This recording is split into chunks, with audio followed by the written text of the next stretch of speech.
On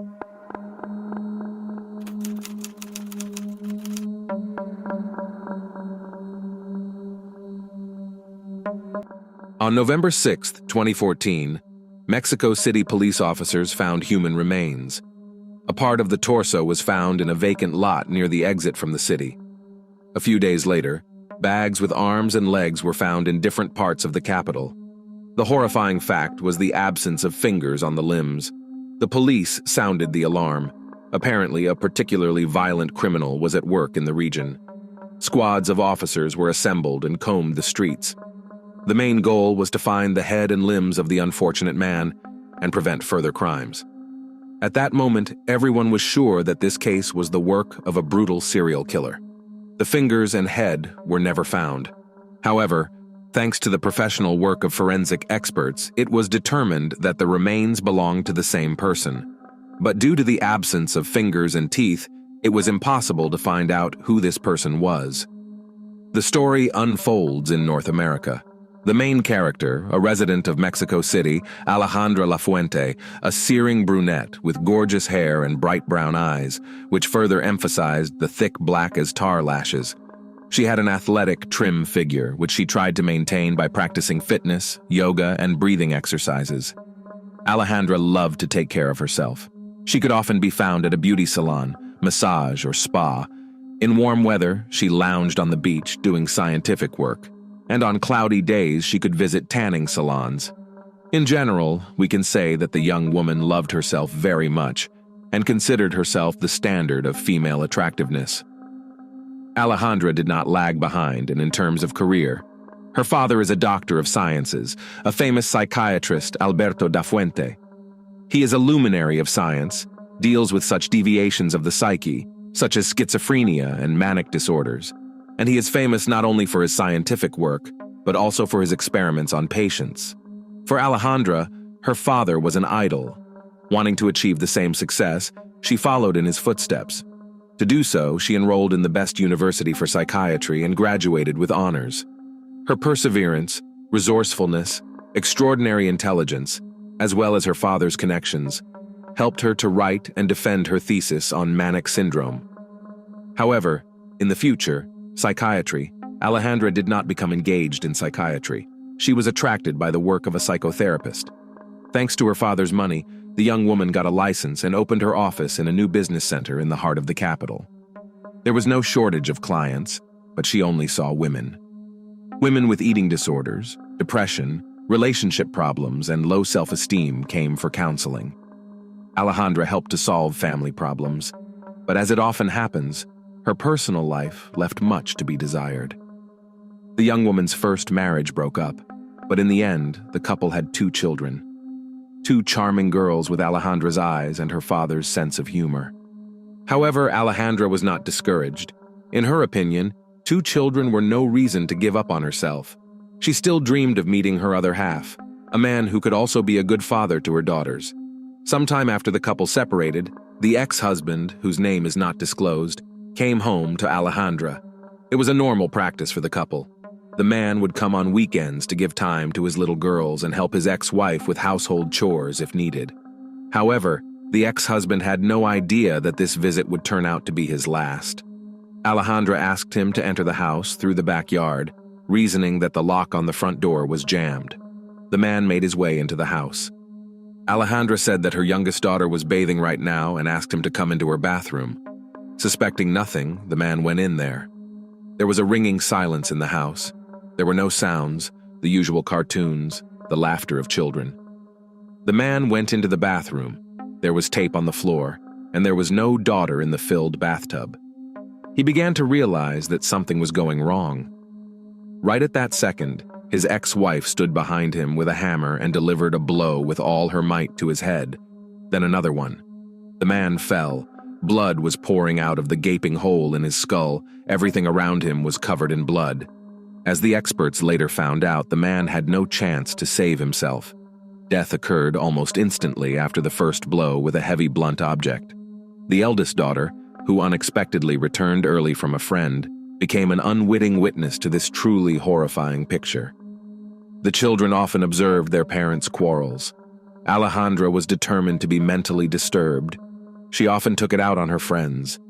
Friends even noticed how the young woman could hit her husband. They often noticed scratches on his arms and neck. As for the housemates, they constantly observed her tantrums in an even pace and inadequate behavior. But this time the situation got out of control. The daughter ran out of the house and began to call for help. Almost immediately, a neighbor came running, who then called the police squad. The psychologist was arrested and charged with murder.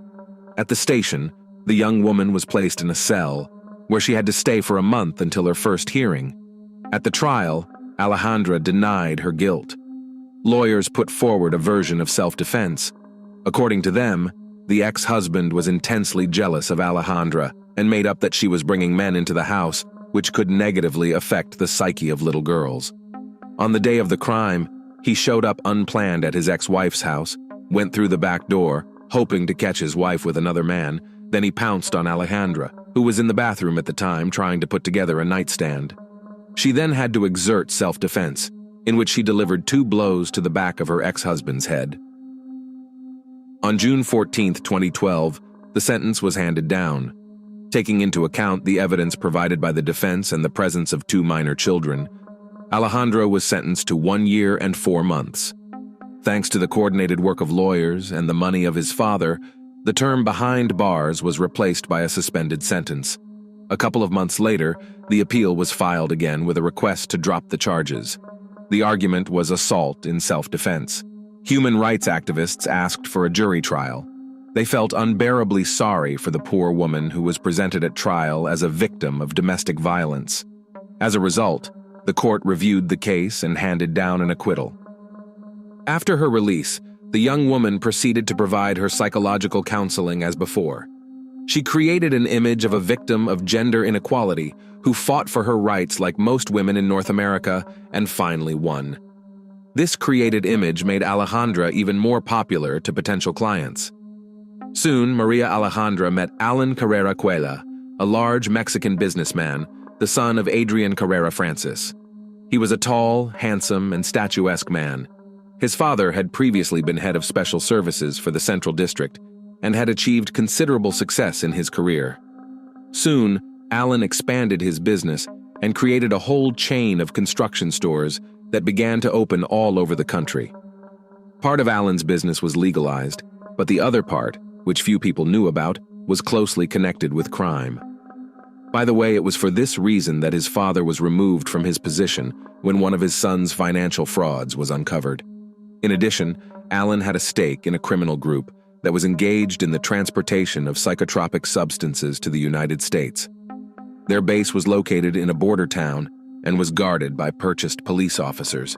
This group controlled a small portion of the trafficking of psychoactive substances in the South. Alan's father was proven to be involved in his son's affairs.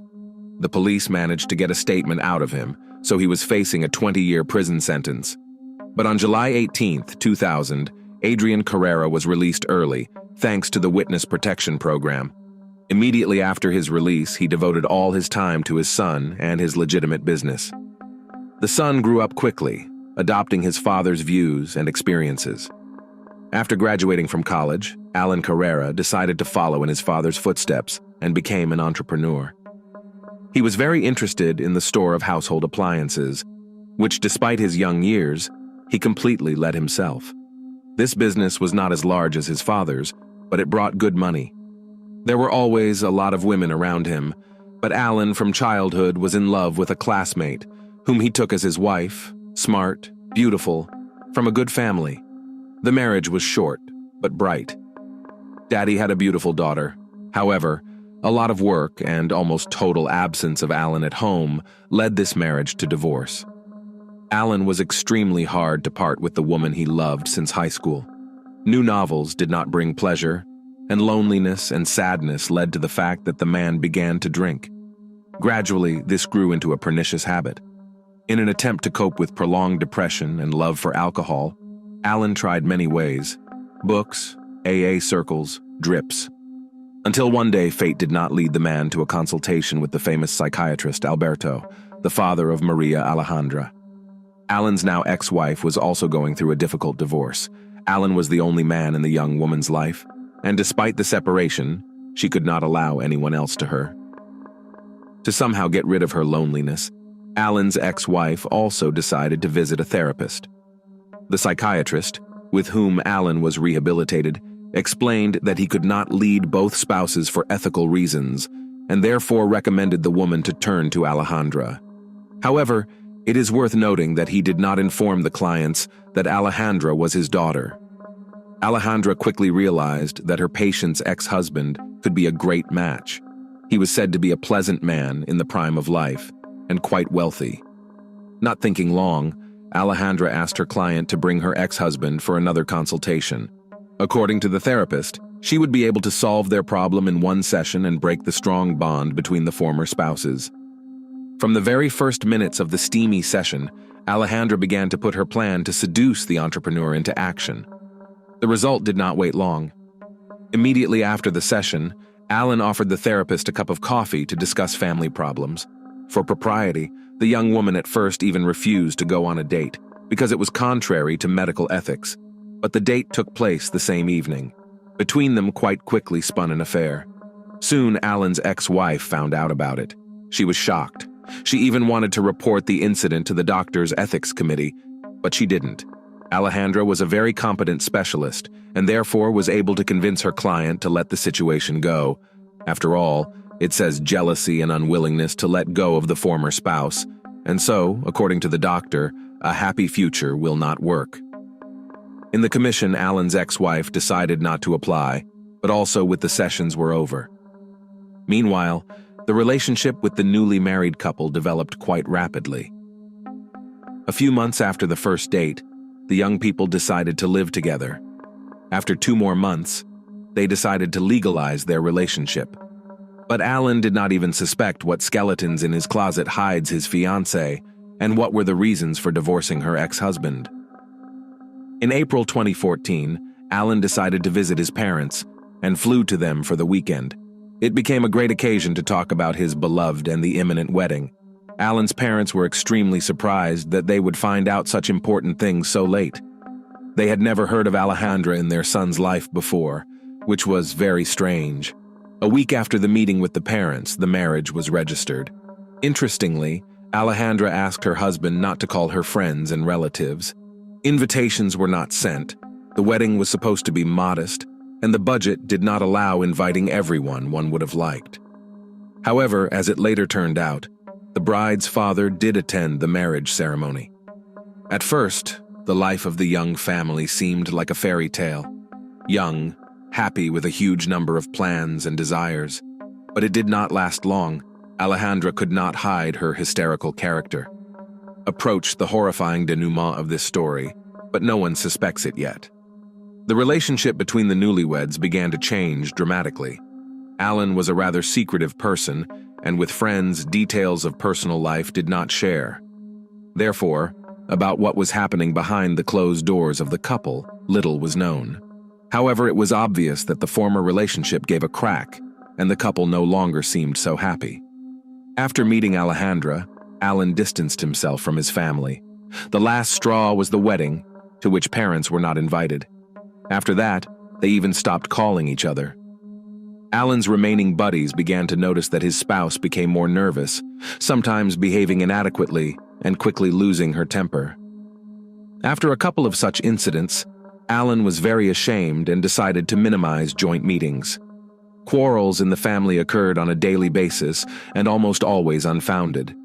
One evening, Alejandra, by her own testimony, decided to get into her husband's cell phone.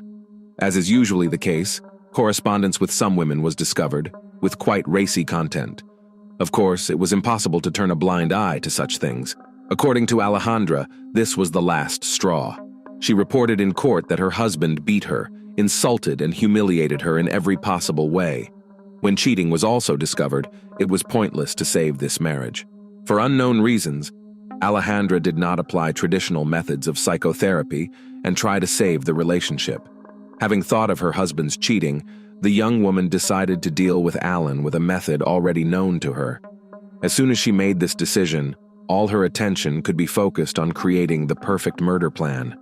Meanwhile, Alan continued his usual and measured rhythm of life. He didn't even realize what was in store for him. Alan still rarely communicated with his family, but he could not miss the traditional feast, which the family held annually in honor of his beloved grandfather's birthday. Alan, of course, came to the feast, but his parents made it clear that his wife, not the most welcome guest in their house. This situation pissed Alejandra off and further aggravated the relationship in the couple. Was it possible to imagine that this would be the last time the family saw Alan alive? On October 31, 2014, Alan's phone was last used to send a text message to his family that he had reached home safely after his birthday party. He has not been in touch since then. He hadn't been seen at work for a few days either, which was quite strange because it had never happened before. The entrepreneur was extremely responsible for his work, and soon the launch of a new store was expected, and the presence of the head was simply necessary. The reason for this was a terrifying plan of the spouse, which she put into action. After Alan returned from the holiday, there was another scandal, after which Alejandra decided to immediately dispose of her husband. She added a powerful sleeping pill to the milk he traditionally drank before going to bed. Then she smothered him with a pillow. She enjoyed watching her husband slowly lose consciousness in a pathetic attempt to remove the pillow and take a breath. Then came the hardest part, getting rid of the body. It was a moment she hadn't had time to plan for. Alan was too heavy, so she had to make do with what she had. Time was short, so Alejandra ran to the neighbor's vegetable garden to get an electric saw. With a grim smile on her face, she sawed her husband's body into pieces. Only a true sadist could do such a thing. Then she packed the body parts into garbage bags and had the foresight to cut off fingers and pull teeth. It was these that would help the investigation in identifying the person, in case the body was found. Alejandra stuffed all the bags into suitcases so that she could remove the corpse from the house without suspicion, but she did not succeed. As dawn approached, Alejandra was unable to leave the house with the suitcase unnoticed. An elderly neighbor, who suffered from insomnia, watched her from her window. She was a little alarmed by the young woman's early departure. Besides, for some reason, her husband did not help to lift the heavier suitcases. And Alejandra was behaving very strangely. She was always looking around. At dawn, Alejandra returned home. This surprised the vigilant neighbor even more. As it would later turn out, she had scattered bags of her ex-husband's remains in different neighborhoods to cover her tracks. As the new day dawned, she went on with her normal life. On November 6, 2014, Mexican police officers discovered the first horrifying find, a human torso with no teeth and no fingers on the hand. The entire police force was put on alert as the incident was egregious in its level of brutality. Less than a day later, other body parts were found in various parts of the city. It is also interesting that the distance between the places where the packages were found was quite significant. Later, this is what would be attributed to Alejandra's long absence from home. All the body parts were sent to the best forensic laboratory, where experts quickly established the fact that all the parts belonged to the same person. In order to avert suspicion from herself, the perpetrator started writing messages to Alan's relatives. She wanted to avert suspicion, but she only made things worse. She didn't even know that her husband had recently distanced himself from the family and had no contact with his relatives. Alejandra informed Alan's parents on his behalf that they were going on vacation and would be out of touch. The whole plan was ruined by Alejandra's father. Alberto began making phone calls to Alan's father's house. He wanted to clarify if his son-in-law's family knew Alejandra's location. Alberto hadn't heard from her in a while, and the patients are very worried about not being able to attend counseling sessions. Later, he calls Alan's relatives again to inform them that his daughter has been found and that she had to be forcibly admitted to the clinic because she is suffering from depression due to her husband's cheating. This greatly frightened the relatives, and they tried to find Alan, but all was unsuccessful, and then the family of the businessman turned to the police. The laboratory experts decided to compare the remains of the corpse recently found with Alan's characteristics. The similarity was 100%, and his relatives also identified him. It was especially hard for Alan's grandfather. Soon after the identification, he became ill with heart disease because it was his only grandson. The investigation issued a search warrant for Alan's home and office. a hillock of fresh earth was found in the backyard of the house. After digging, the man's fingers and teeth were discovered. The find further shocked the capital city. Alejandra was immediately apprehended. Traces of blood were also found in one of the rooms, as well as on the trunk of the car and in the garage. At first, Alejandra tried to deny her guilt. She hoped that she would be able to get away with it with impunity, as she had with her previous husband. But the investigation quickly sorted out the case. The testimony of an elderly witness helped. The time she gave coincided with Alan's estimated time of death. Alejandra used her position to obtain a powerful sleeping pill, the kind of drug only a doctor could get his hands on. This further aggravated the case. The evidence obtained helped establish a link between Alejandra and the brutal massacre of her husband. CCTV cameras also helped trace that the man had gone into the house and never came out of the house again. The fact that the suitcases were taken out was also confirmed by CCTV footage. On December 10, 2014, the jury reached a verdict. Alejandra was sentenced to life imprisonment. Murder with brutality, an attempt to conceal this fact, the use of official position, all this was not in favor of the former psychotherapist. Her father, who through the use of connections and bribes tried to spare his daughter from imprisonment, could not help either. But all he managed to do was to keep the trial closed to the public and the press in order to avoid more publicity. However, he did it all for the sake of his own career.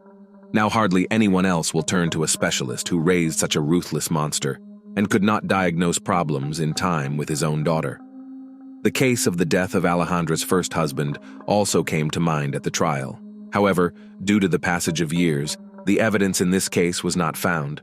The version of Alejandra's father's involvement in what happened was also considered. There were suspicions that he was in collusion with his daughter, and they committed crimes on the basis of scientific interest. However, this idea found no evidence. After several appeals from the victims, the sentence was commuted to death. This is an unprecedented situation. Such sentences are extremely rare in Mexico, especially in these times. The defendant is also not entitled to a review of the case. The house and all the property of the accused must go to the family of the victim, although who can be comforted by this if the person can no longer be brought back? Apparently, Alejandra was a pragmatic and cruel woman. She had major mental health issues, although medical examinations denied that she had any. She also harbored the influence of her father and used her official position to carry out her manic plans. Impunity after her first crime had only unleashed her. Alejandra felt invulnerable and continued to do evil. Perhaps Alan would still be alive if this horrible woman had not been acquitted the first time. But it was too late to talk about it now. Subscribe to the channel. There are many shocking stories ahead. I'll see you again. Thanks for watching, and we'll see you in the next video.